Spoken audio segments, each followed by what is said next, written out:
बिस्मिल्लाहिर्रहमानिर्रहीम। दोस्तों सलामुन अलैकुम। सबसे पहले आप तमाम लोगों को ईद की बहुत बहुत मुबारकबाद पेश करता हूँ। जैसा कि मैंने वादा किया था कि आपको आने वाले दिन में एक धमाकेदार इंटरव्यू दिखाऊंगा और एक ऐसी हस्ती से आप तमाम की मुलाकात करवाऊंगा जिससे मिलने के बाद आप लोग तमाम खुश हो जाएंगे।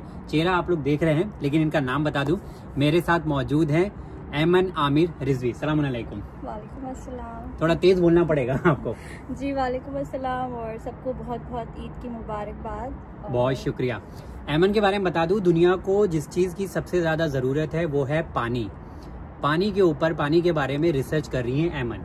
आगे की बात हम लोग करेंगे कि उसमें बहुत कुछ इनका उतार चढ़ाव रहा है। ऐमन, आपका एक बार इंटरव्यू हुआ था चैनल विन पर भी, जब आपने मुंबई के जो गवर्नर थे उन्होंने आपको अवार्ड दिया था, नवाजा था और काफ़ी लोगों ने आपको सराहा था।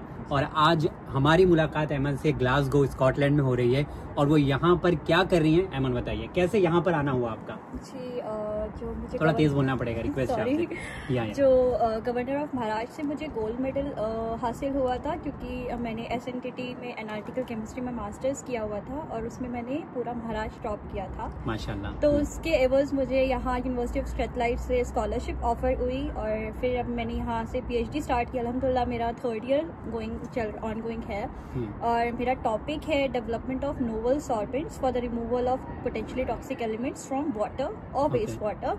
तो करेंटली मैं हाइड्रोजेल्स पे काम कर रही हूँ और हाइड्रोजेल्स को मैं फंक्शनलाइज कर रही हूँ डिफरेंट टाइप्स ऑफ पॉलीफिनॉल। सादा ज़बान में बता दूं, जो पॉलीफिनॉल्स हैं वो हमारे जैसे ग्रीन टी की पत्तियों में पाए जाते हैं और आपके ग्रेप स्टेम में पाए जाते हैं। तो मेरा प्रोजेक्ट जो है वो सस्टेनेबिलिटी की तरफ है कि हम किस तरह से बिल्कुल ग्रीन हो जाए और जो आजकल पानी को क्लीन करने के लिए भी जो सिंथेटिक मटेरियल यूज़ होते हैं उससे सेकेंडरी पोल्यूशन जनरेट होता है, तो उसको हम कैसे रोक सकते हैं। तो ये सब केमिकल लोचा जो है ना, समझने के लिए बहुत ज्यादा जरूरत है।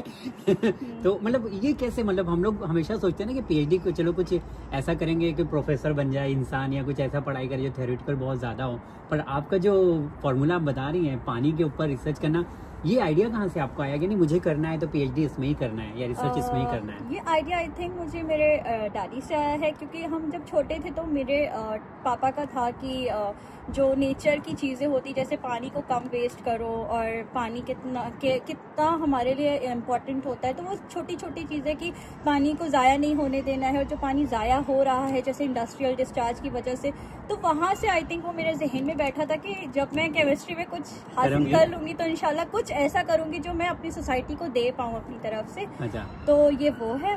और सेकेंडरी मैं इसके लिए तो अपनी फैमिली, क्योंकि at the age of 18 I got married, तो जो मतलब मेरे बहुत जल्दी माशाल्लाह यहाँ तो जो मेरे पेरेंट्स का सपोर्ट तो रहा ही है अल्हम्दुलिल्लाह। मेरे हस्बैंड और मेरे जो इन लॉज थे, स्पेशली मेरी सास, मेरी मदर इन लॉ, मेरी सिस्टर इन लॉज, जिन्होंने मुझे आफ्टर मैरिज एक बेटी होने के बाद पढ़ने की इजाज़त दी और मुझे बहुत सपोर्ट किया क्योंकि कई बार ऐसा होता था कि फैमिली ओकेजन्स और फंक्शंस में जिनका मैं हिस्सा नहीं बन पाती थी।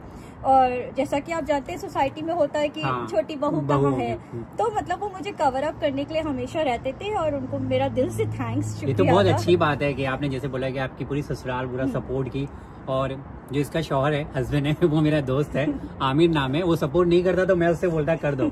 बहरहाल ये सब मजाक के अलावा भी ऐमन, देखा जाए ना कि 3 चीज़ें बहुत इंपॉर्टेंट करती हैं। एक तो जैसे आपने बोला कि परिवार का सपोर्ट, फैमिली सपोर्ट एक होता है, दूसरा एक फाइनेंस बहुत मैटर करता है, और तीसरा जो होता है ना टाइम बहुत मेहनत करता है। तो जो टाइम आप लेके चल रही थी, जस्ट शादी के बाद आपकी जर्नी और अच्छे से स्टार्ट हुई, तो ये तीनों को कैसे आपने बैलेंस किया? एक तो फाइनेंस का इशू, तो आपने बोला चलो वो सॉर्ट आउट हो गया क्योंकि यूनिवर्सिटी से स्कॉलरशिप हुआ आपका, ठीक है।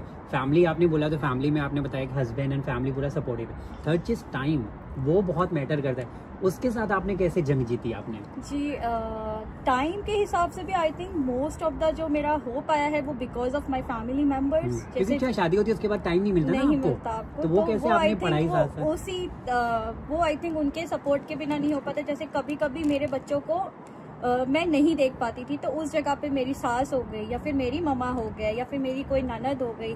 और फिर अगर जब ये फैमिली भी नहीं है, जब सपोज जो मेरा यहाँ PhD का पूरा है, यहाँ पे तो यहाँ पे तो कोर सपोर्ट मेरा हस्बैंड का था अल्हम्दुलिल्लाह। तो उनके सपोर्ट जब मैं नहीं होती तो वो वर्क फ्रॉम होम कर लेते हैं, जब उस बेटी को पिक करना हो गया, नर्सरी ड्रॉप करना हो गया छोटे वाले को, तो ये सारा कुछ म्यूचुअल अंडरस्टैंडिंग के साथ हमारा मतलब चल रहा है। वो होता है ना गाड़ी जो है वो बिना दो पहियों के नहीं चलती, तो वो गाड़ी का सपोर्ट है अल्हम्दुलिल्लाह। नहीं, ये बहुत अच्छी चीज है दोस्तों। मैं यहाँ से भी आपको कहना चाहूंगा कि जैसे मैंने बहुत अच्छा एग्जाम्पल दिया। देखिए, जब ये PhD करी, रिसर्च करी है, तो चीजें लोगों को समझने लगी है कि 2 पहिए के बिना गाड़ी नहीं चलने वाली है।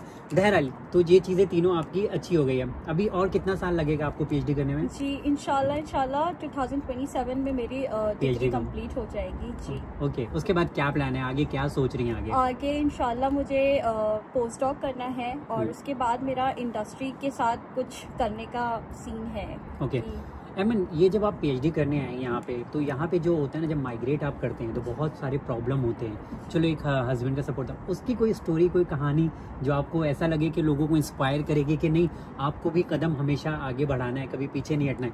खासकर हम जैसे लोग जो बहुत छोटे छोटे वक्त में पीछे हट जाते हैं, हम जैसे लोग बहुत सारे लोग हैं दुनिया में, तो उस टाइम पे कैसे आपने अपने कदम को मजबूती से जमा के रखा फील्ड में?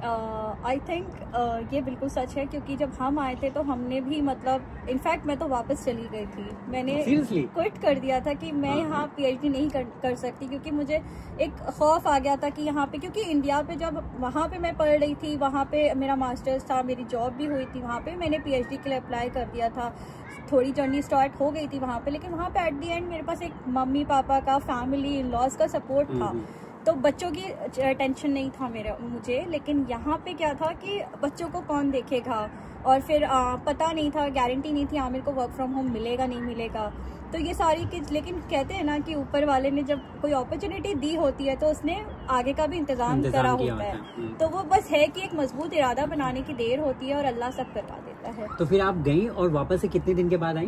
हम गए थे, मेरा रजिस्ट्रेशन हुआ था 2023 16 जनवरी, और 30 जनवरी को मैं क्विट करके चली गई थी। लेकिन फिर होता है कि फरवरी तक मतलब फिर वहाँ पे सबने हमें सपोर्ट, फैमिली में समझाया कि नहीं, स्कॉलरशिप मतलब मेरा मिलना बहुत मुश्किल है जी। मेरे जो स्कॉलरशिप की कॉस्ट है वो 25,000 पर ईयर है, 25,000 pounds, it means I think in Indian 25 lakhs। तो वो एक बहुत बड़ा अमाउंट था जो मुझे ऑफर हो रही थी। और फिर वहाँ जाके जब मुझे लोगों ने बताया कि नहीं, तुमने कितना बड़ा मतलब एक चीज तुम्हें हाथ में सर्व हुई और तुम उसको वापस दे के चले आए, तो फिर वो कहीं ना कहीं आपको फील होता है ना कि नहीं, शायद अल्लाह ने दिया था और मैंने उसको एक्सेप्ट नहीं किया। फिर वो अपने आप को थोड़ा संभाला और फिर अपनी फैमिली में बात की। फिर मैंने अपने जो छोटा वाला टॉडलर था उसको अपनी मॉम के पास छोड़ा 1 साल के लिए, क्योंकि he was 6 months old only. तो वो उसके लिए, यहाँ पे एक्चुअली क्लाइमेट भी थोड़ा अच्छा नहीं है, ठंड है, बहुत ठंड है। सबसे अच्छा वेदर दोस्तों मैं बताता हूँ इंडिया का है, पूरी दुनिया में कहीं नहीं है।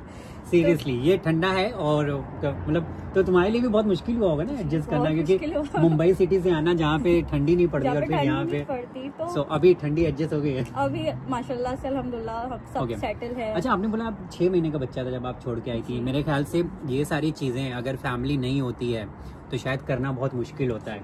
तो आपकी फैमिली ने यकीनन बहुत कुछ किया है ये और ये शायद लेसन उन लोगों के लिए। अच्छा, वो लड़कियों से भी कुछ कहना चाहेंगे आप जो आपके जैसी हैं, करना बहुत कुछ चाहती हैं पर उन्हें मौका मिलता है, कभी कभी नहीं कर पाती हैं और कभी कभी यानी करना भी नहीं चाहती, तो उनके लिए कुछ कहना चाहेंगे आप? जी, मैं कहना चाहूंगी क्योंकि मुझे जो मास्टर्स अपॉर्चुनिटी मिली है आफ्टर मैरिड, तो मैं ये कहना चाहूंगी जो शादी के बाद आपको एक पहली अपॉर्चुनिटी मिलती है तो उस अपॉर्चुनिटी को जाया नहीं करनी, उस अपॉर्चुनिटी में अपना जी जान लगा देना। शादी के बाद पहली अपॉर्चुनिटी हम लोग ये सोचे ससुराल मिल गया, तो आप क्या बोलेंगे? मेरी पहली अपॉर्चुनिटी थी मेरा मास्टर्स में एडमिशन। तो सेमेस्टर 1 मेरा टारगेट था क्या मुंबई में किया? जी, मास्टर्स मैंने Mumbai SNDT university Santa cruise से किया है। तो मैंने उस सेमेस्टर 1 में अपना झंडा गाड़ दिया था, मैंने वहाँ पे टॉप किया था। अच्छा, वहाँ पे टॉप किया। तो सेमेस्टर 1 से सबका ट्रस्ट बिल्ड हुआ, नहीं कर लेगी। फिर वो फाइनल जब मैंने वो पूरा महाराष्ट्र टॉप कर दिया तो सबको लगा कि नहीं, ये तो और आगे कुछ कर सकती है। तो वो मैं कहूँगी जो पहली अपॉर्चुनिटी मिलती है उसको कस के जकड़ने का, और उसके बाद अपना मतलब आप हार्डवर्क करते हैं तो वो हमेशा पेड ऑफ होता है, धीमे धीमे आपको फल तो मिलता है उसका। और फिर आज यहाँ पर आप पहुँच गए हैं ग्लासगो स्कॉटलैंड में, यूनाइटेड किंगडम से जो है माशाल्लाह से PhD कर रही हैं और कुछ साल में कंप्लीट हो जाएगा। ये एमन की स्टोरी थी और बहुत ज़बरदस्त स्टोरी थी दोस्तों। कहना चाहूँगा कि हौसला जो है बहुत होता है लोगों के पास, लेकिन उस हौसले को लेकर आगे बढ़ने का हौसला कुछ ही लोगों के पास होता है। मतलब साफ है कि अगर फैमिली या परिवार या लोग अगर आपका साथ ना दें तो शायद आपके लिए थोड़ा सा मुश्किल हो सकता है, लेकिन ऐमन की खास बात ये रही कि पूरी फैमिली इनके साथ थी। ऐमन, कोई 2 चीज़ ऐसी बताइए जो हमेशा लोगों को याद रखना चाहिए आपकी जर्नी में। आपको ऐसा कुछ लग रहा है कि 2 things should be always remember? मैं 2 थिंग्स आई थिंक, आपको बड़ों की रिस्पेक्ट करनी चाहिए, क्योंकि जो उनकी दुआएं होती हैं, मुझे ऐसा लगता है कि मुझे मेरे बड़ों की दुआएं लगी हैं, ये बहुत ज़रूरी है। दूसरी चीज़ मैं आपको ये कहना चाहूँगी कि मेहनत हमेशा करनी है, चाहे आपको जितना भी टाइम मिले, जो भी आपको वक्त मिले, आपको हमेशा जो मेहनत करनी है, प्लस इन पॉजिटिव डायरेक्शन। कि आजकल क्योंकि इस दुनिया में डिस्ट्रैक्शन बहुत सारी ऐसी चीज़ें, नेगेटिव चीज़ें आपको अट्रैक्ट करती हैं अपनी तरफ, लेकिन हमें अब बस एक अच्छे सच्चाई के रास्ते पे चलना है और एक अच्छा इंसान बनना और मेहनत करते जाना है। अपने आप अल्लाह रास्ता बनाता है और अपने आप आपका इंतजाम होता है। ओके, एक लास्ट चीज मैं पूछना चाहूँगा, मुंबई से पहले की जर्नी क्या थी? मतलब आप कहाँ रहती थी और फिर शादी कैसे आपकी? मतलब तो मुंबई से पहले की जर्नी में कानपुर में पली पड़ी। कानपुर यूपी से? जी, तो यूपी से मुंबई से डायरेक्ट ग्लासगो। ओके, ये बात है। और फिर उसके बाद स्कूलिंग वहीं पे किया आपने? स्कूलिंग जी, लेकिन स्कूलिंग मेरी ICSE बोर्ड से हुई है। ओके, तो उस टाइम पे भी स्कोर ऐसे ही था कि आगे चल के पढ़ाई किया? नहीं जी, मेरा माशाल्लाह से 10th 12th और ग्रेजुएशन और मास्टर्स मतलब सब अच्छा ही रहा। अच्छा रहा भाई। अपने देश की लड़की से मैं बात कर रहा था सॉरी माफी चाहता हूँ, अपने देश की लड़की से बात कर रहा था जो पढ़ाई में एक नंबर है, शुरू से स्कूलिंग से लेके अभी यूनिवर्सिटी तक इनका हमेशा टॉप स्कोर रहा है और बड़ी ही मेहनत करने वाली ये लड़की है। मेरी मुलाकात इनकी यहाँ से हुई और यहाँ पर हुई और इनके साथ और इनके परिवार के साथ भी हम लोग का मिलना जुलना हुआ, काफ़ी कुछ सीखने का मौका मिला। और ऐमन के ज़रिए एक आखिरी सवाल मैं चाहूँगा कि आप लोगों को देखा जाता है ना, रिलेशनशिप जब होता है हस्बैंड वाइफ का और जब साथ में लोग चलने लगते हैं तो उस चीज़ में एक जो होता है ना, वो बहुत इंपॉर्टेंट ये होता है कि लोग क्या कहेंगे।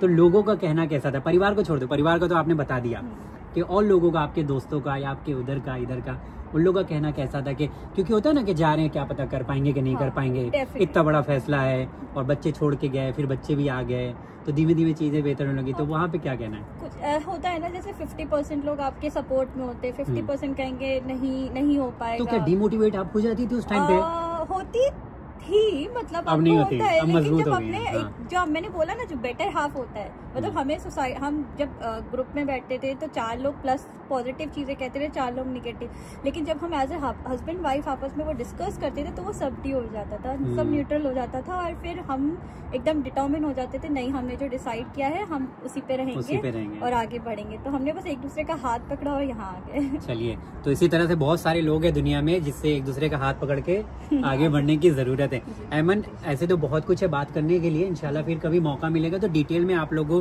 को बताएंगे कि आपको PhD कैसे करना है, आगे आप क्या कर सकते हैं, खासकर अपने जो देश में बच्चियां हैं, जो लड़कियां हैं, जो पढ़ाई में बहुत ज़्यादा। अच्छा, एक चीज़ और, टाइम कम है लेकिन ऐसा होता है, देखिए जो कल्चर होता है हमारा वो ये होता है ना कि अगर शौहर मतलब टैलेंटेड है, सब कुछ है, तो वो हमेशा होता है ना कि मैं वो अपर हैंड रहूँगा हमेशा। और अपने समाज में ऐसा तक नहीं, अगर लड़कियाँ टैलेंटेड हैं, पढ़ी लिखी हैं, पर उन्हें आगे बढ़ने का मौका नहीं मिलता है, पर आपके शौहर ने आपको सपोर्ट किया और आप आगे बढ़ी, तो यहाँ पे जो गेम होता है ना, सोसाइटी का जो प्रेशर होता है, वो प्रेशर कोई असर नहीं किया आपके ऊपर? जी, पता ना कि नहीं लड़कियां कैसे आगे बढ़ जाएंगी या लड़कियां कैसे करेंगी आगे, जो करना है वो शौहर को ही करना है। जी, मेरे केस में भी ऐसे बहुत सारे लोग होते थे, कहते थे कि नई शादी है, तो अब बच्चे हो गए तो बच्चों को देखना चाहिए। तो बस वही होता है ना कि ससुराल, अगर आपने ससुराल वालों को जीत लिया और अगर वो आपके साथ खड़े तो कोई आंधी तूफान आपको हिला नहीं सकती। वाह, क्या डायलॉग था! आफ्टर मैरिज कोई आंधी तूफान नहीं हिला सकती। चलिए, ये तो बहुत सारी चीजें थी कि ये इनके हौसले की कहानी थी जो ऊंचाइयों की तरफ बढ़ रही है और हम सब ऐमन के लिए दुआ करते हैं। और जो रिसर्च आप करी पानी, उसकी जरूरत हमारे देश को भी है सबसे ज्यादा, तो हमारे देश में भी इंशाल्लाह आप काम करेंगे इंडिया जाके। अभी एक्चुअली मेरा पहला पेपर भी पब्लिश हुआ है, मैंने आपसे शेयर भी किया है, अगर आप चाहें तो वो स्क्रीनशॉट यहाँ पे लगा सकते हैं। जी बिल्कुल। और दूसरी बात जी, अभी मेरा जो मेन फोकस है वो बंगाल और आसाम के पानी की तरफ ही है, जो हमारी जो सेकेंड स्टेज ऑफ रिसर्च है, तो मैं उसी पानी को सिमुलेट करके अपना मटेरियल टेस्ट करूंगी इंशाल्लाह। और आप सबकी दिमाग की बहुत जरूरत है, बहुत कामयाबी हासिल हो और इंशाल्लाह फिर मिलते हैं दूसरे इंटरव्यू में। Thank you so much Ayman. तो दोस्तों, ये था ऐमन का इंटरव्यू जो आपके सामने, मैं बोल सकता हूँ कि मैंने इसमें कुछ तड़का लगाने की कोशिश नहीं किया ना इंटरव्यू में, क्योंकि ये सच्चाई थी जो ऐमन आप लोगों के साथ शेयर करना चाहती थी, आप लोगों को बताना चाहती थी और आप लोगों तक पहुंचाया है। कैसे आगे और क्या करना है, कभी मौका लगा तो ऐमन से हम लोग फिर इंशाल्लाह बात करेंगे। लेकिन अब हमारी जिम्मेदारी ये होती है कि हमारे आसपास कोई ऐसे लोग हैं जो रिसर्च करना चाहते हैं, जो पढ़ाई करना चाहते हैं और कभी कुछ बात करना चाहते हैं ऐमन से, तो मैं कोशिश करूंगा कि ऐमन का ईमेल एड्रेस आप तमाम तक बताएं। अगर कुछ रिसर्च करना है, आगे करना है, तो शायद हम लोग मिलकर उन लोग को भी हेल्प कर सकेंगे। फिर हाजिर होंगे। कुछ बोलना है? Bye bye. जी इंशाल्लाह, खुदा हाफिज़। और मैं हर तरह से हेल्प करूंगी अपनी बहनों की इंशाल्लाह। भाइयों की नहीं, सिर्फ बहनों की। नो सॉरी, भाई और बहनों की।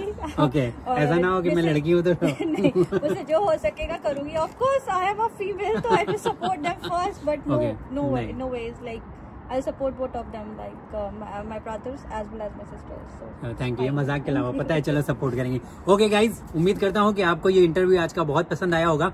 बहुत सारी चीजें और बहुत सारे लोग लाइन में हैं, एक एक करके आप तमाम लोग को मिलवाऊंगा। देखते रहिए साजिद का चैनल। Thank you. जय हिंद, जय भारत।